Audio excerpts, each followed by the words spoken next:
Good morning. Welcome to Conversations at Kerrie's Korner. How are you on this Friday before July? July 4th is next week, everyone. Can you believe we are already here? Middle of summer. Didn't it just start? Crazy how fast time goes. It's been a really eventful week, and I hope you are all doing well. Conversations at Kerrie's Korner, what is it? Well, our driving force here at Conversation at Kerrie's Korner is to talk about issues that affect you and me, our country, our futures, and our way of life. To start a conversation. So when we talk about something, I hope that you take that message and you share it with your circle of influence and you talk about it. Because that's how we're going to fix this great divide in our country, is talking about our issues, coming up with solutions, because it's okay not to agree. We all don't have to agree. We all shouldn't agree. There should be two sides to everything. There should be a conversation. What we have forgotten how to do is talk to each other rationally, intelligently, without anger and hate and all of this violence that is spoken. So that's the whole purpose of Conversations at Kerrie's Korner. So I hope you take this podcast and I hope you share it with your circle of influence.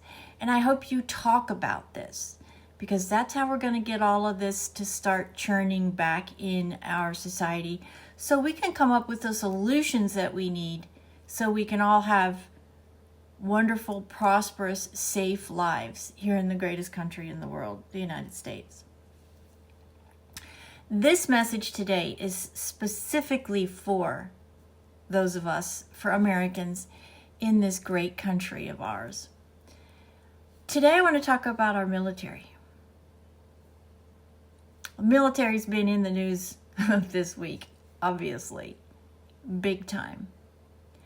But what I specifically want to talk about is the lack of support that our military doesn't get. Current military members, serving members, retired members, and the families. None of us in our land today would have what we have without our military, without their sacrifices for the men that died on that beach in World War II. For the men that are entombed in the Arizona, in Hawaii, on the battlefields of Europe,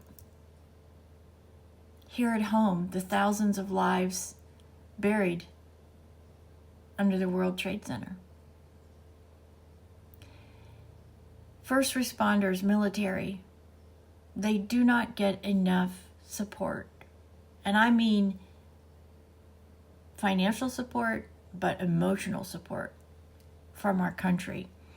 Think about the men and women that came back from Vietnam. Those people today, some of them still struggle because they still feel like they did something wrong. How can we allow that to happen? They went and served our nation, and they weren't treated properly. Some of them are on the street today. Their lives ruined because they served our country. We as a country have to do everything we can to support our military, current, retired, and those families who now live without their loved ones. They don't get to go to weddings and babies' births and college graduations and all of these remarkable things that a family celebrates, because they died for you and I. They died to protect our freedoms. There, that old saying in that movie, there's men on the wall tonight, and I feel safer because there are men on the wall and women on the wall tonight keeping us safe. When's the last time you stopped somebody that you knew was either in the military or retired and just said thank you? Thank you for serving our country. Thank you for providing us with the freedom that we have. You and I wouldn't be here talking today without those men and women. because they have secured our freedom. They've died for our freedom. When is the last time you actually stopped? When is the last time you gave to one of the donations to help our veterans, Tunnels of Tower and Wounded Warriors?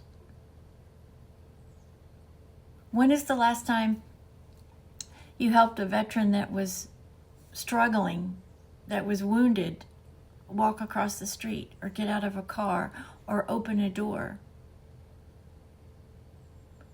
These brave men and women are the reason we're free. And they don't hear it enough. They don't get enough support. And that's not okay. None of what we do on a daily basis would be available to us without our amazing military. And it is not okay ever to question what they do, how they do it, or the end result.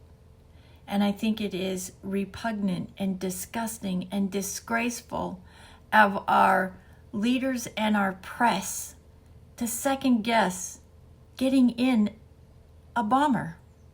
What they did, what the results were, how dare you? Because of your hatred towards another human being in our President Donald Trump.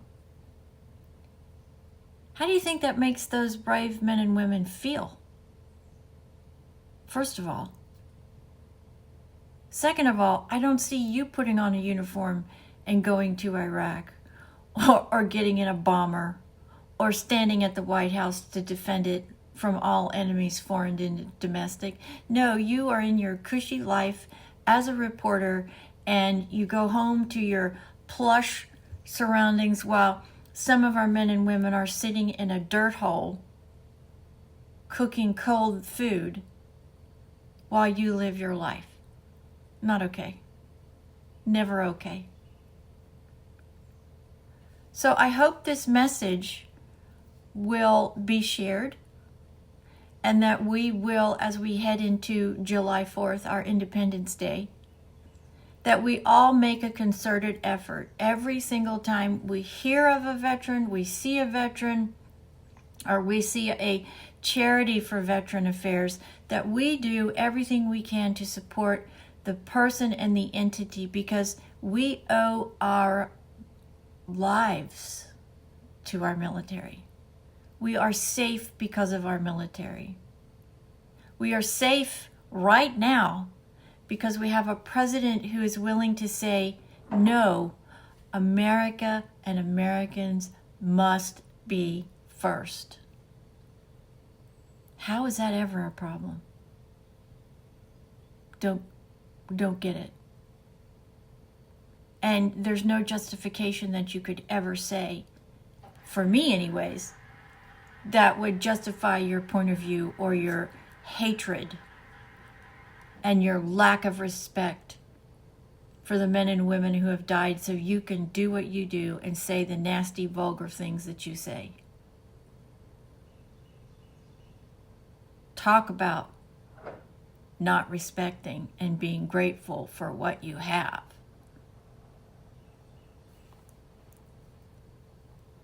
July 4th is next week. It's a big year between now and next year this time. We'll have a massive celebration in this country. And I hope we take the next year, the next week, and we really focus on every time you see a veteran, say thank you. Ask them if you can help them, and support all of our veteran services, because it's not enough. It'll never be enough for the sacrifices of these brave men and women and the families that are now forever changed by their ultimate sacrifice. One of the things that disturbed me the most about the Biden-Harris administration is they never called those Gold Star families of the men and women who died leaving Iraq.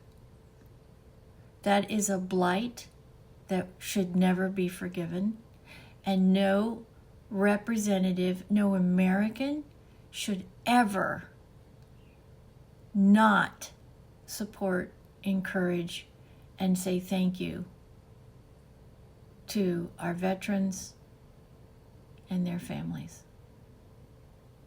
We must always make sure that we are supporting the families of those lost. Their sacrifice can never be for naught. And they need to know that we all are grateful for that ultimate sacrifice. Help them in some way, whether it's just a thank you, or whether it's a cake you take to their home, or a donation to their charity that helps support their lives. We're not doing enough, America, to support our veterans. And I hope you share this video and you talk about it, and maybe come up with something that does help our veterans. I would actually like to see a new law in Congress that says anybody that serves our military and their families must have health care for the rest of their life. That's what I think. And I think the GI Bill needs to be revised, updated, so all military families can always have a place to call home. There's too many veterans on the street. That's a blight on this society, and it cannot be allowed to continue.